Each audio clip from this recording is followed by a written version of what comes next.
దేవుడు భూమిని శపించాడు. ఏ మంటి నుండి అయితే తీయబడ్డామో ఆ మంటిని, భూమిని శపించాడు.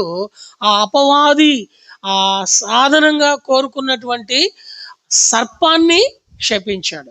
మరి మానవుణ్ణి ఏం చేశాడు? మానవుణ్ణి ఏం చేశాడు? శిక్షించాడు, శపించలా. ఏంటి శిక్ష? నీవు నేలమంటి నుండి తీయబడినావు గనక చెమటోడ్చి నేలను సేద్యం చేసి ఆహారం తింటావు. అంతకుముందు ఎలా తినేవాడు ఆహారం? వాడు కదలండి, ఆదాము ఆ తోటలో ఉంటే దినచర్య తన పని ఏమిటయ్యా అంటే, ఏ పండు తినాలనిపిస్తే ఆ పండు కోసుకొని తింటమే. ఇప్పుడు శాపం వచ్చిన తర్వాత ఇప్పుడు తన యొక్క భుక్తి ఏమైంది?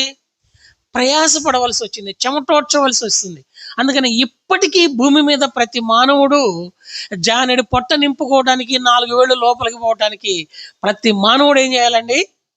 చెమటోడ్చాల్సిందే. ఇది శాపము యొక్క ప్రభావం. శాపము యొక్క ప్రభావం. అలాంటి శపితమైనటువంటి యెరికోలో దేవుడు సంచరించి నిన్నును నీ ఇంటి వారును రక్షించటానికి ఆయన తన సింహాసనాన్ని విడిచి నీ కొరకై నా కొరకై దిగి వచ్చాడు.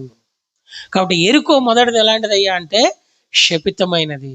మనము కూడా ఎలాంటి వారమయ్యా అంటే అట్టి శాపగ్రస్తమైనటువంటి శిక్ష కింద పాత్రులుగా చెమటోడ్చవలసిన వారిగా ఉన్నాం. ఇంకా సిస్టర్స్కి అక్కడ అవ్వకి ఏమిచ్చినాడు శిక్ష? నీవు ప్రసవ వేదన పడుదు.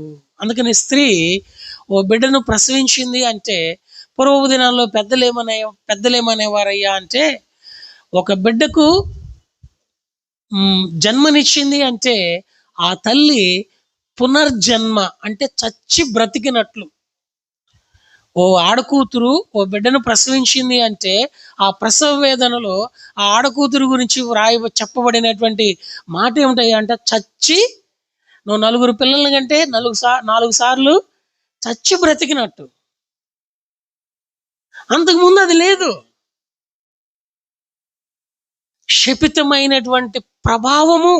అందుకనే పునాది వేస్తేనేమో జ్యేష్ఠ కుమారుడు అభిరాము పోయినాడు, గవిని నిలిపితేనేమో కనిష్ఠ కుమారుడు సెగూబు చనిపోయినాడు. దాని శిక్ష అది, దాని ప్రతిఫలం అది.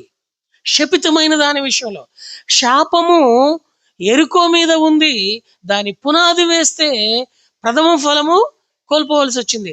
శాపము భూమి మీద అపవాది సంబంధం మీద ఉంది. దాని ప్రభావము అపవాదికి ఆ